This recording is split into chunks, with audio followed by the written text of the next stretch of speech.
Efésios 5:18, que vai nos dizer assim: e não vos embriagueis com vinho, no qual há dissolução, mas enchei-vos do Espírito. Mais uma vez, e não vos embriagueis com vinho, no qual há dissolução, mas enchei-vos do Espírito. Vamos orar ao Senhor. Senhor Deus, nós agradecemos muito a Ti, porque podemos ler a Tua palavra, ler esse versículo hoje, e entender mais um chamado de atenção que o Senhor nos dá a respeito de nossa maturidade em Ti. Nossa maturidade, Deus, cristã, que nos forma homens e mulheres capazes de toda boa obra que o Senhor tem nos chamado. Que o Senhor possa nos preparar. Sabemos que somos imperfeitos, que temos ainda muitas coisas, Senhor, a poder deixar muitas coisas de menino, de menina, e ser formados homens e mulheres que Te glorificam. Então, nos ajuda, Deus, hoje a poder compreender mais uma atitude que devemos ter, mais uma pílula que nós temos que tomar diante da Tua palavra hoje, diante desse versículo de Efésios 5, versículo 18. Oramos a Ti, Senhor, no nome de Cristo. Amém. E não vos embriagueis com vinho, no qual há dissolução. Até agora a gente tem visto aí 3 pílulas da maturidade cristã. Alguém se lembra aí da primeira? Está lá no versículo 15. A pílula do andar prudente, né? Ou andar sábio. A segunda, aproveitar as oportunidades. É a segunda pílula que nós temos visto aí. E a terceira é compreender a vontade de Deus, que está ali no versículo 17. Então até agora nós temos visto 3 pílulas sobre a maturidade cristã. E hoje nós vamos ver mais uma. A pílula do encher do Espírito Santo. Ou ser enchido, ou ser preenchido pelo Espírito Santo. Nitidamente, irmãos, nesse versículo 18 aqui, tem muita coisa. A gente vai estudando, a gente vai vendo tanta coisa que não dá para poder trabalhar ali em um curto tempo como esse. Mas eu quero trazer à luz aqui 2 ordenanças que esse versículo nitidamente nos traz. Uma ordenança, a primeira ordenança que é uma ordenança negativa, né? E a segunda ordenança que é uma ordenança positiva. Não estou falando que as duas coisas é uma coisa ruim e outra má, mas estou falando que o Senhor faz, aliás, Paulo aqui nos dá uma afirmação negativa do que não se deve fazer e uma afirmação positiva do que se deve fazer. Entretanto, essas 2 ordens que nós vemos aqui no versículo 18, não vos embriagueis com vinho no qual há dissolução, mas enchei-vos do Espírito, elas estão ligadas a uma mesma ideia, que é a ideia da maturidade cristã, que é o que esse texto aqui de Efésios 5, os versos 15 a 21, nos propõe. E a primeira ordem, nós lemos então, é uma ordem negativa. E não vos embriagueis com o vinho. E não vos embriagueis com o vinho. E a pergunta é, por que Paulo colocou exatamente esse versículo aqui, falando sobre vinho, falando sobre embriaguez, no meio de versículos que falam sobre andar sábio, compreender a vontade de Deus, né? E aproveitar as oportunidades ou remir o tempo? Por que Paulo colocou esse versículo aqui? E é nítido, irmãos, dentro do contexto daqueles irmãos ali em Éfeso, dentre os vários deuses em que os efésios eles cultuavam, existia um deus em específico que se chamava Baco. Já ouviram falar sobre Baco? Não? O deus Baco. Mas vocês sabem muito bem, daqui a pouco eu vou falar uma palavrinha, vocês vão entender facilmente. Vocês falam por aí também. Então esse Baco, ou que é na mitologia romana, como também o nome dele na mitologia grega é Dionísio, né? Então Baco ou Dionísio, mas aqui nós vamos usar Baco em específico para os efésios, ele era um dos filhos de Zeus, ou melhor, né, de Júpiter, na mitologia romana, que é a mesma coisa. Júpiter e Zeus é a mesma coisa, né? nessas mitologias. E ao crescer, a mitologia desse Deus, sobre esse Deus aqui, entre aspas, né, vai contar que Baco, ele se interessou por cultivar vinhas e produzir vinho, né? E assim ele ficou conhecido como o Deus do vinho e o Deus das bebidas. E esse Deus era cultuado ali em Efésio, naquela cidade de Éfeso também. E por conta do seu vínculo às bebidas, Baco também era chamado de Deus da boemia, ou de Deus das festas. E ele também era conhecido como o Deus dos excessos. O Deus dos excessos. Não é o Deus excelso, tá? É o Deus dos excessos. De tudo que é perigoso, incerto e tentador. Olha como esse Deus ele é conhecido, né? Nessa mitologia. E os cultos a Baco, eles eram regados a muita bebida, fantasias e erotismo. Junta tudo isso e dá o quê? Carnaval. Né? Pegou logo, não é? Junta tudo isso, você vê tudo isso no carnaval. Erotismo, fantasias e bebida. Você vê em qualquer lugar agora, né? E um dos atos religiosos realizados no culto a Baco era que todos os participantes tinham que consumir bebidas alcoólicas até se embriagarem ao ponto de entrarem em transe. Essa era o tipo de adoração a esse Deus, né? Eles tinham que tomar muita bebida, ficar muito doido, entrar em transe para que eles pudessem cultuar ao seu Deus. E além de álcool, eles também usavam drogas naquela época, né? E alguns estimulantes. E o Adam Clarke, um teólogo, ele vai dizer que os seguidores, quando entravam em transe, eles agiam como se estivessem loucos, batendo a cabeça de um ombro a outro, assim, né? Parecendo serem selvagens em todos os seus sentidos. Era essa adoração a Baco. A festa tinha o seu ápice, aquele momento do culto, festa, né? Tinha o seu ápice quando os participantes iniciavam imoralidades e orgias entre si, de todos os tipos, das quais eram chamadas de bacanais. Daí que vem a palavra bacana, que você utiliza, né? É isso aí, é a história. Só que a gente utiliza no ponto positivo, né? Algo legal, algo bom, né? Mas nada associado àquilo, embora que a palavra venha daquilo. Porque para eles aquilo era bacana, era o ápice, né? E a ideia por trás dessa adoração a Baco era pura e simplesmente o quê? O hedonismo.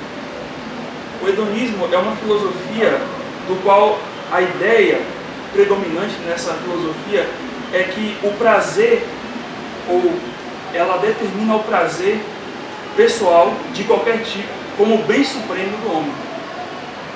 A finalidade e o fundamento da vida moral do homem.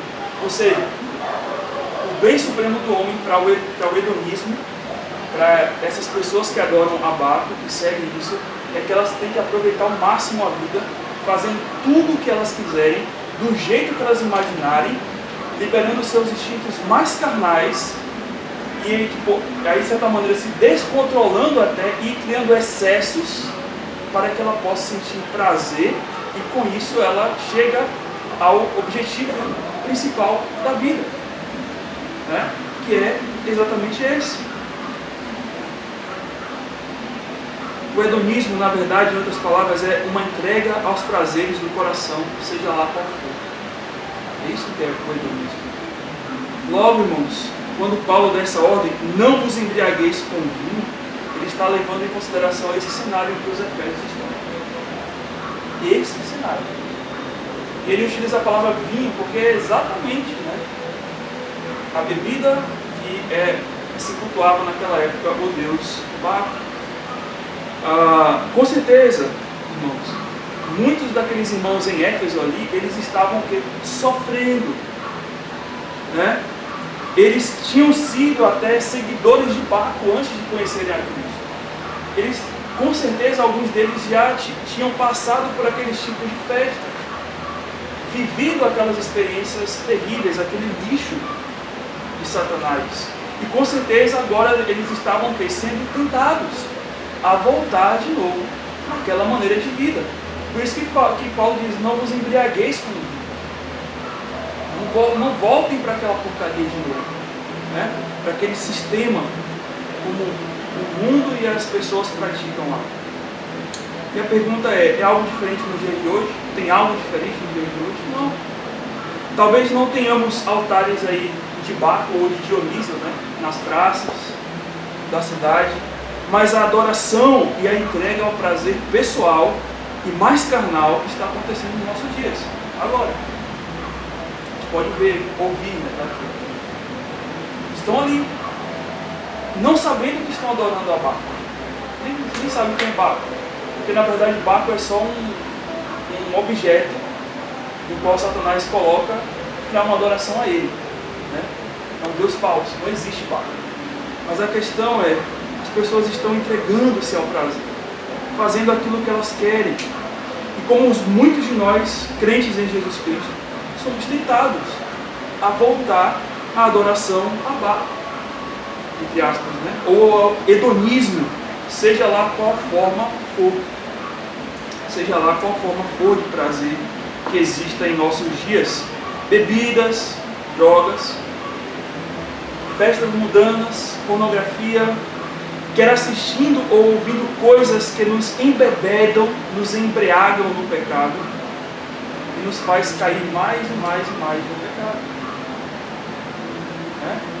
A palavra, interessante, a palavra embriaguez aqui, ela está traduzida como embriaguez, né? Mas a palavra grega é metoskos, que significa tanto embriaguez como intoxicar. É a mesma palavra, intoxicar. Então você pode ler aqui, e não vos intoxiqueis, seria a palavra. Ou seja, o que é isso? Intoxicar é tudo aquilo que causa incômodo, prejuízo e envenena o meu ser, quer seja meu corpo, como o meu espírito, principalmente o espírito. E os efeitos dessa intoxicação, dessa embriaguez contínua nos pecados, ligados a esses prazeres carnais, vai gerar o que Paulo vai falar na sequência ali. E não vos embriagueis com vinho, no qual há dissolução. E o que a palavrinha dissolução quer nos dizer aqui? A palavra dissolução é assotia.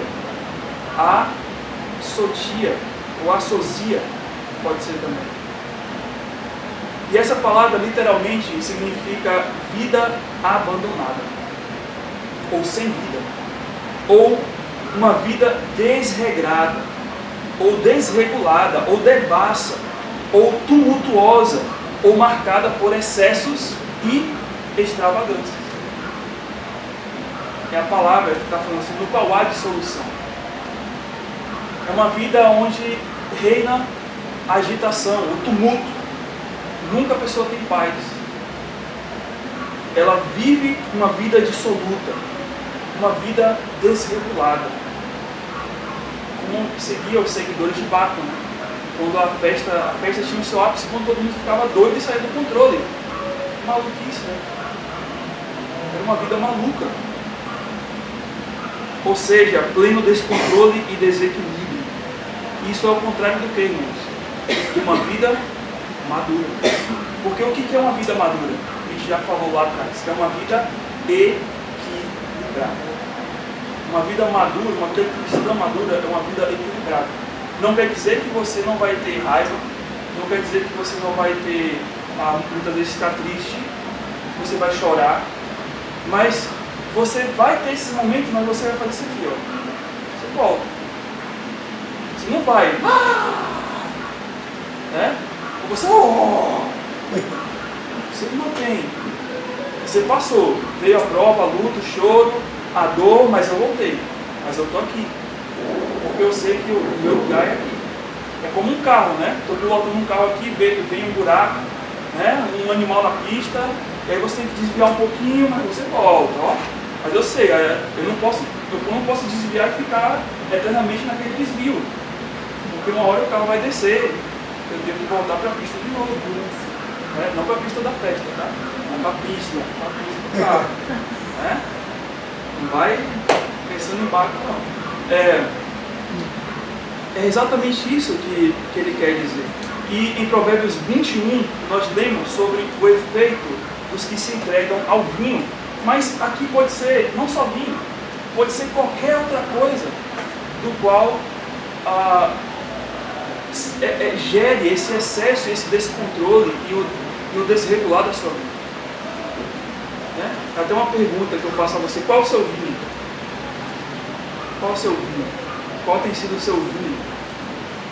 O vinho que você tem se embebedado ou se intoxicado.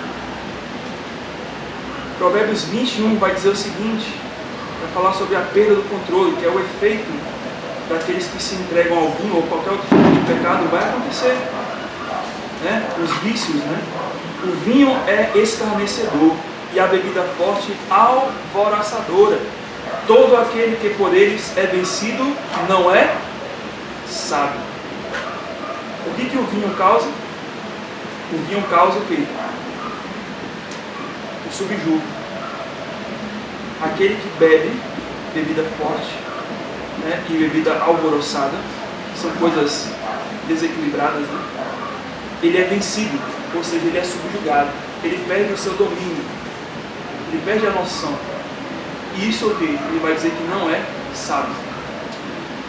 Mas como eu falei, aqui está falando de vinho, né? Mas pode ser qualquer outra coisa que eu coloco como um excesso, um pecado, um vício, algo que eu carrego dentro de mim, em que eu me intoxico, em que eu me embriago constantemente com aquilo e nunca saio daquilo. Como aqueles adoradores de Baco, que sempre estavam naquele lugar, fazendo aquelas mesmas coisas, agindo do mesmo modo e cada vez mais se afundando. Ninguém, irmãos, nunca para na primeira dose de qualquer vício. O vício é uma permissão contínua que tende a progredir seus efeitos, causando excessos, se não parar. Cada vez mais é isso que vai acontecer. Ninguém nunca se embriaga tomando um copo de vinho. Como ninguém nunca fica viciado em qualquer outro tipo de pecado se só peca uma vez. Tem que ter uma constância. Mas a questão é que todo pecado, quando não é tratado, a tendência é que ele vai continuar. Ele vai continuar. Se você não trata, ele vai continuar de novo. Não quer dizer que você não possa cair. Não quer dizer que, então, pastor, a gente tem que ter a perfeição completa, né? Santo. Não. Mas a questão é, você está indo para um ciclo. E desse ciclo você vai ficar eternamente ali se não for retirado. Eu posso pecar, mas eu volto. Fico ali, ó. Eu saio, mas volto. Pequei. Pedi perdão a Deus, voltei.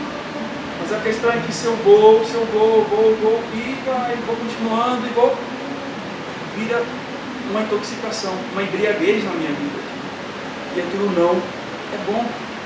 E, nitidamente, irmãos, nós temos muitos exemplos bíblicos de pessoas que se deixaram dominar por seus vinhos, né, por seus pecados, em grande medida, e por isso sofreram graves problemas em suas vidas. O primeiro é Sansão, lá em Juízes capítulo 14, abre lá. Sansão, mesmo sendo separado e abençoado pelo Senhor, pelo Espírito do Senhor, né, porque ele foi um dos juízes de Israel naquele período. Sansão tinha uma fraqueza por mulheres, e esse era o vinho de Sansão. O vinho do qual Sansão se embriagava eram as mulheres. E lá em Juízes 14, 1 a 3, nós vamos ver que ele se casa com uma mulher filisteia, de quem ele tinha se agradado. Mas note, Sansão era o quê? Era um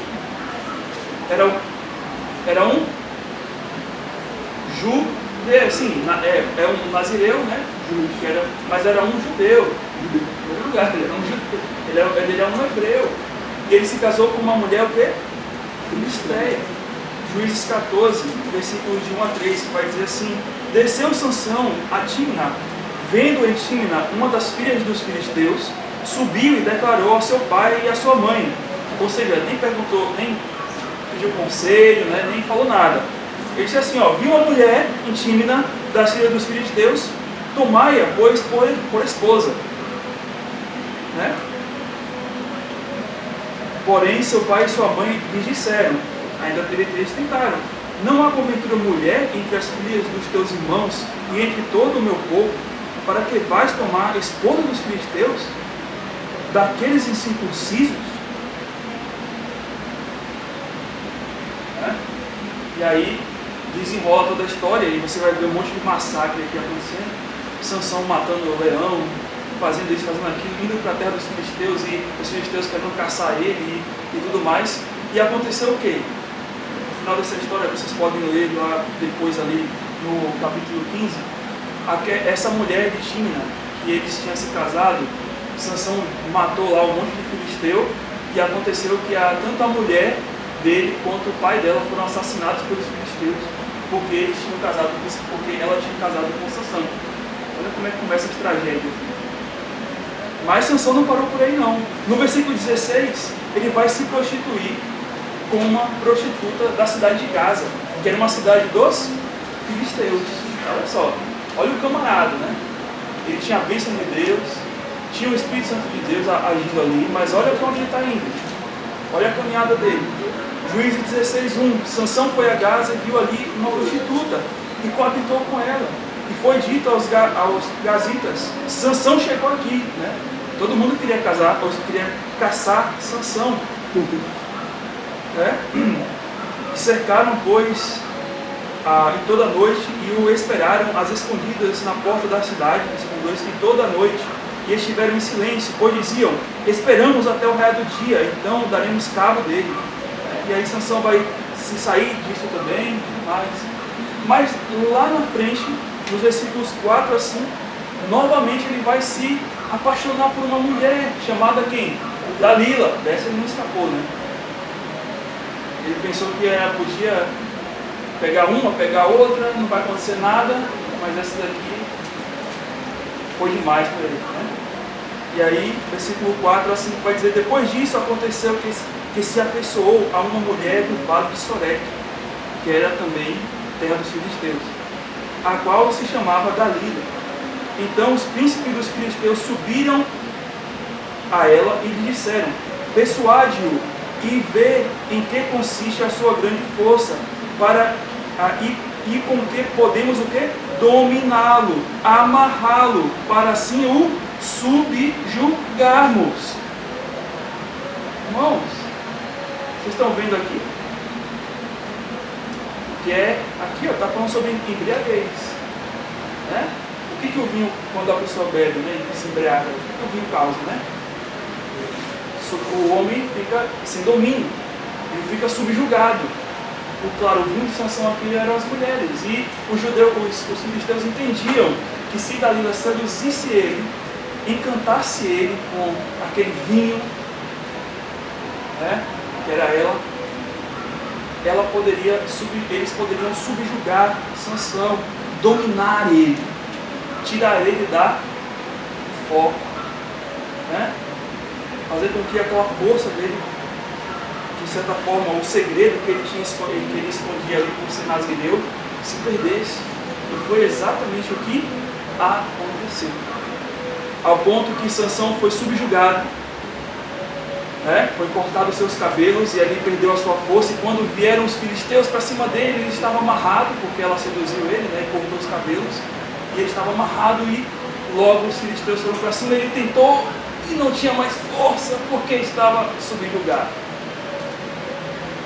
E nesse ciclo de pecado em que ele estava, ele ficou dominado e não conseguiu sair. Ele foi subjugado, vazaram os olhos dele, ficou cego e foi humilhado perante os seus inimigos, colocado, né, numa espécie de palácio no meio de todo mundo para ser a atração de uma festa. E as pessoas zombando, e claro, foi muito maltratado e torturado, com certeza. Mas naquele momento Sansão se arrependeu, embora que dentro do plano de Deus já era tarde. O arrependimento dele e a força que Deus deu para ele iria não somente destruir os filisteus que estavam ali, os príncipes e os reis, mas como a própria vida dele. E ele morreu, né? Porque Deus deu a ele, pela sua oração, mais força. E ele Então derrubou todas aquelas pilastras e ele morreu dentro daquele palácio. Mas temos outro caso de Ló. Vamos lá para Gênesis 13. Esse é outro caso. E Ló tinha um outro vinho, diferente do de Sansão. Né? E qual era o vinho de Ló? O vinho de Ló eram as riquezas. Esse era o vinho de Ló. Viu toda a fartura, ele viu toda aquela fartura das terras de Sodoma e Gomorra. E apesar dos moradores daquela cidade serem terríveis aos olhos de Deus, ele não consultou o Senhor e tomou a decisão de habitar onde? Perto de Sodoma e Gomorra. Por quê? Porque nos versículos 10 e 13 do capítulo 13 vai dizer o seguinte: levantou Ló os seus olhos e viu a campina do Jordão, que era toda boa, bem regada, antes de haver o Senhor destruído Sodoma e Gomorra, como o jardim do Senhor, como a terra do Egito, né? Como quem vai para Zoar. Isso aqui são todas, essas ilustrações são todas ilustrações de terras frutíferas, de terras que iam gerar abundância. Naquela época era isso que dava riqueza, né? Se você tem uma terra boa, você sabe plantar, você vai ter comida para o seu gado, você vai enriquecer, né? Era essa a principal propriedade daquela época, era ter uma terra boa. E ele foi para aquele lugar porque ele olhou a fartura daquela terra, mas ele não tinha visto o quê? A maldade do povo que habitava ali. Por quê? O versículo 11 diz: então Ló escolheu para si toda a campina do Jordão, toda, né? Não foi nenhuma parte, né? Foi toda, e partiu para o Oriente. Separaram-se uns do outro, né? Abraão e ele. Habitou Abraão na terra de Canaã e Ló nas cidades da campina, e ia amarrando as suas tendas até Sodoma. Ora, os homens de Sodoma eram maus e grandes pecadores contra o Senhor. Ele não analisou isso. Ele foi pela sua vontade. Eu quero, né? Vai ser legal morar num local que eu vou ter terras e vou poder ter riquezas. E o que aconteceu? No capítulo seguinte, Ló, quando estava habitando em Sodoma, teve os seus bens saqueados e foi levado cativo. Lógico que exatamente o Senhor vai tocar em que ponto na vida de Ló? Nas riquezas. Gênesis 14, 11 e 12. Tomaram, pois, todos os bens de Sodoma e de Gomorra e todos os seus mantimentos e se foram. Apossaram-se também de Ló, filho do irmão de Abrão, que morava em Sodoma, e todos os seus, e dos seus bens, e partiram. Né? Teve uma guerra lá entre os reis e aconteceu que exatamente invadiram Sodoma, dominaram Sodoma e levaram tudo. E Deus vai exatamente naquele ponto ali. Mas morar em Sodoma, né, depois ele recupera os bens e tudo mais, que a história vai contar, mas morar em Sodoma também causava prejuízos, não só financeiros a Ló, mas também a sua família, no sentido espiritual.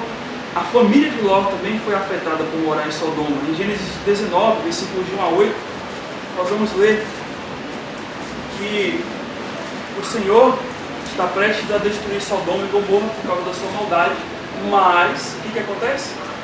Abraão vai lá e intercede a Deus: Senhor, livra pelo menos 100, né? Senhor, não mata. Se o Senhor achar ali tantos justos. E aí ele intercedeu e Deus foi lá e mandou os anjos para poder retirar Ló e a sua família, que eram os únicos, vamos dizer assim, justos, né? Ló sendo o patriarca ali, da família, o único justo daquela terra.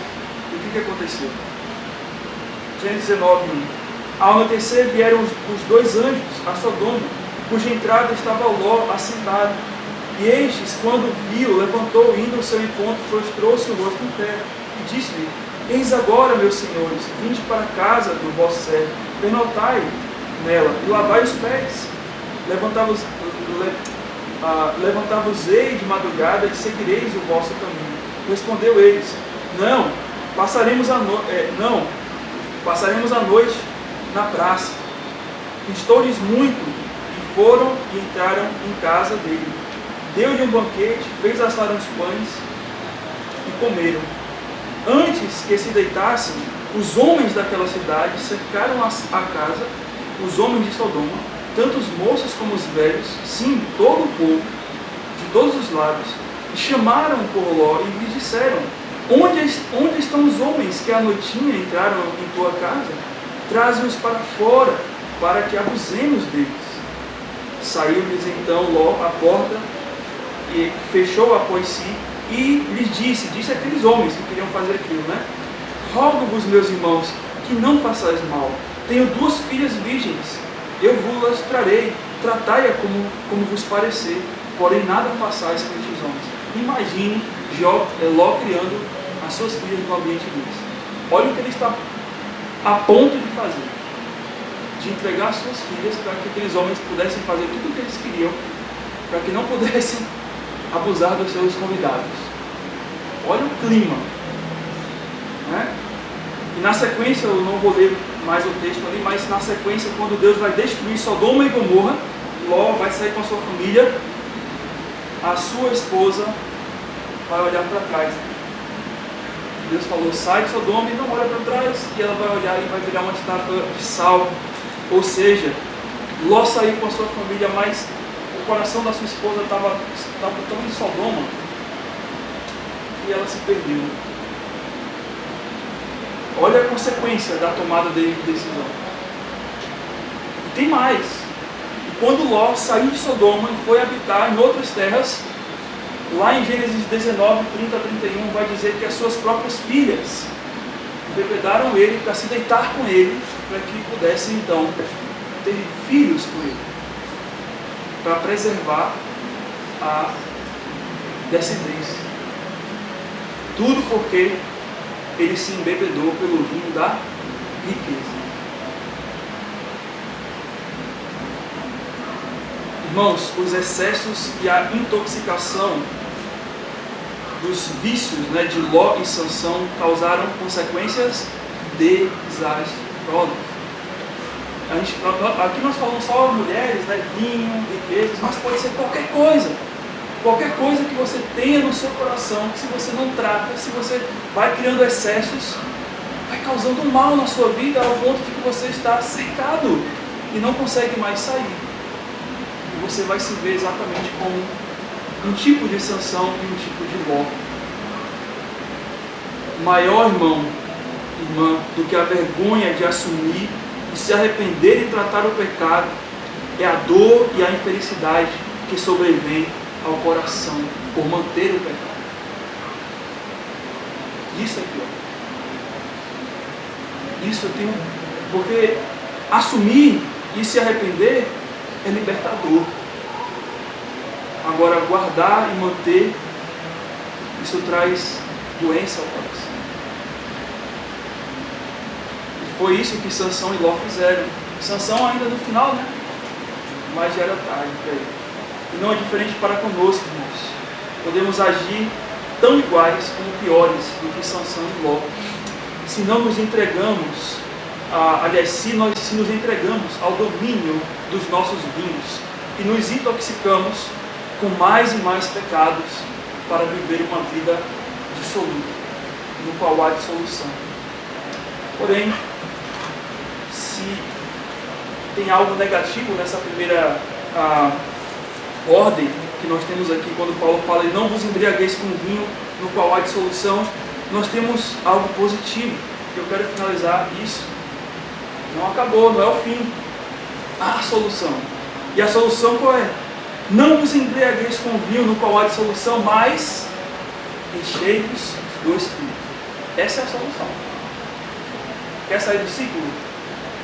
Quer sair dos excessos, do pecado excessivo, dos vícios, das paixões?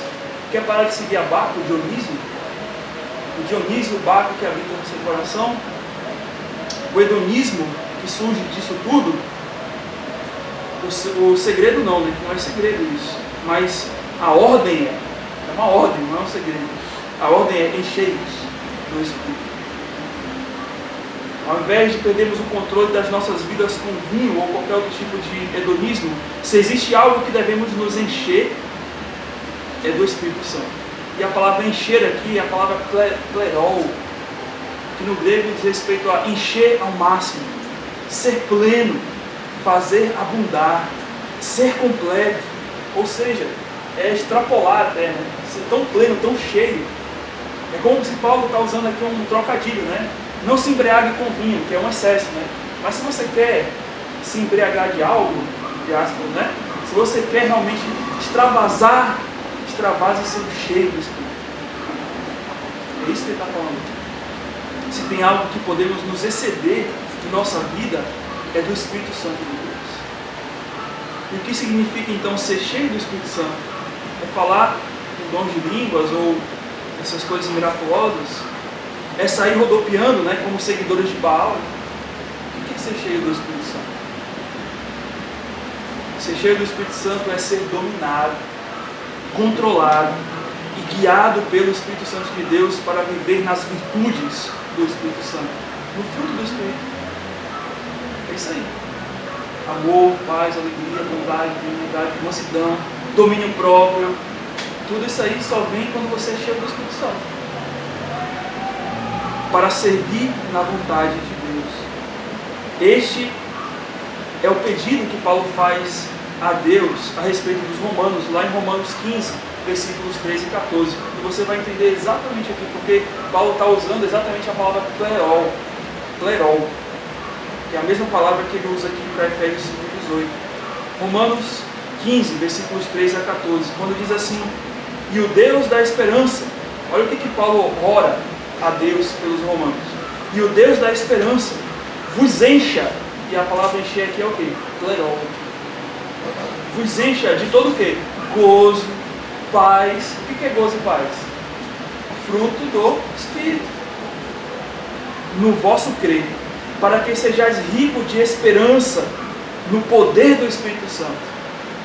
E estou certo, meus irmãos, sim, eu mesmo, a vosso respeito, de que estáis possuídos de bondade. Olha, bondade também é uma outra parte que está no fruto do Espírito. Cheios, plerol, de todo conhecimento. Para quê? Para que esse cheio? Qual o alvo de ser cheio do Espírito Santo aqui? De ter essas virtudes, gozo, paz, bondade.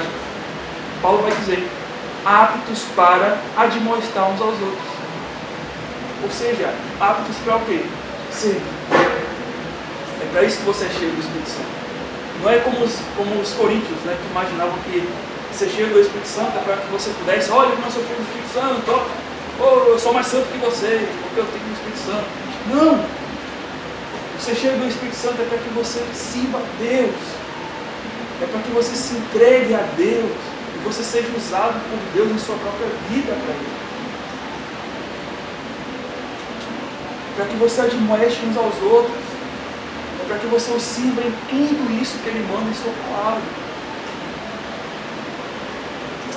MacArthur vai dizer que Paulo está dando uma ordem aos cristãos para viverem continuamente sobre a influência do Espírito Santo, deixando a palavra controlá-los, buscando vida pura, confessando todo o pecado conhecido, morrendo para si mesmo, rendendo-se à vontade de Deus e dependendo do seu poder em todas as coisas. É isso que é ser cheio do Espírito Santo. É ter uma vida controlada, uma vida equilibrada, uma vida madura. Do Espírito Santo. No hedonismo, eu estou entregue à vontade da minha carne. No encher do Espírito, estou submisso à vontade de Deus. Ser cheio do Espírito Santo, portanto, não significa ter mais do Espírito, mas que o Espírito tenha mais de mim. Porque você já tem o Espírito Santo. O Espírito Santo não habita em você por porções. Agora eu estou em 50% na sua vida, tá? Agora eu estou em 70%. Agora eu estou em 80% na sua vida. O Espírito Santo não faz assim. O Espírito Santo habita em você, ele habita em você. O que você pode fazer, como Paulo vai falar em Tessalonicenses, você pode apagar, esfriar o Espírito Santo, mas ele está em você. Você não precisa mais dele, do ponto de vista de que, olha, eu preciso de uma graça superior, né? Não. Eu só preciso despertar ele. Só precisa fazer com que você fique cheio. Que você exale, solte, né, plerol, né, e faça com que a sua vida realmente demonstre que você está cheio do Espírito Santo nessas virtudes. E finalizando aí, como então posso ser mais cheio do Espírito Santo? Essa é a pergunta, né? Como então? Primeiro, vamos ver o que um homem cheio do Espírito Santo disse. João Batista, João 3,30. O Evangelho de João 3,30. Ele diz o seguinte: convém que ele cresça e eu diminua. Porque o Espírito Santo não é, ou o cheio do Espírito Santo não é ele controlar a minha vida? Então, para ele controlar a minha vida, eu tenho que tirar a mão do volante. Eu tenho que deixar que ele tome conta. E assim eu fico mais para trás e ele fica mais na frente me liderando. Convém que ele cresça e eu diminua. Ou seja, multiplicando o nosso eu. Essa é a primeira atitude. Não dá para ser cheio do Espírito Santo se você tem um coração orgulhoso. Não dá para ser cheio do Espírito Santo se você só quer viver uma vida de aparência. Ah, eu quero ser cheio do Espírito Santo. Para quê? Poder ser superior aos meus irmãos? Não. Não tem sentido isso. Como a gente vê por aí, né? Alguns agindo assim. Usando o Espírito Santo como se fosse algo que, como ele tem poder.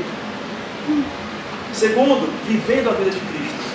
Eu mato mais a mim, eu morro mais a mim e agora eu vivo a vida de Cristo. Gálatas 2,20. Logo já não sou eu quem vive, mas Cristo vive em mim.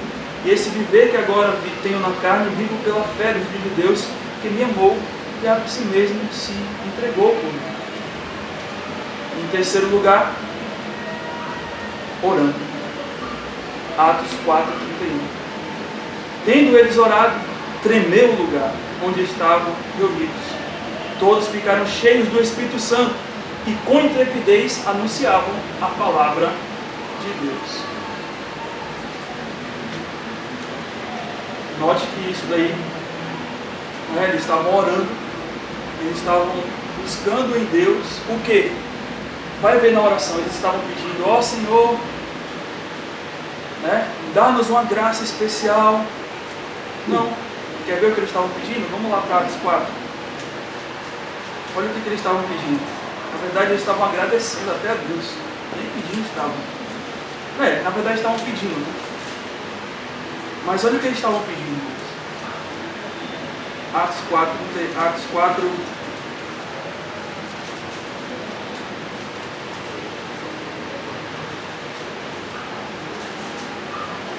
Atos 4, eu termino com isso. Atos 4, a partir do verso 24. Ouvindo isso, unânimes, levantaram a voz a Deus e disseram: Tu, soberano Senhor, que fizeste o céu, a terra, o mar e tudo o que neles há, que disseste por intermédio do Espírito Santo, por boca de Davi, nosso pai, teu servo. Porque se enfureceram os gentios e os povos imaginaram coisas vãs, levantaram-se os reis da terra e as autoridades ajuntaram-se contra o Senhor e contra o seu ungido, porque verdadeiramente se ajuntaram nesta cidade contra o teu santo servo Jesus, o qual ungiste Herodes e Pôncio Pilatos, com gentios e gente de Israel, para fazerem tudo que a tua mão e o teu propósito predeterminaram. Eles estão aqui só falando o quê? Relatando. Eles não estão pedindo nada até então. Eles estão exaltando o nome de Deus. Então eles não estão pedindo: derrama, derrama. Não. Eles só estão assim: ó Senhor, Tu és santo, Tu és digno, Tu és isso, Tu és aquilo, o Teu plano veio, aconteceu, como foi predeterminado. E qual é o pedido deles? Versículo 29.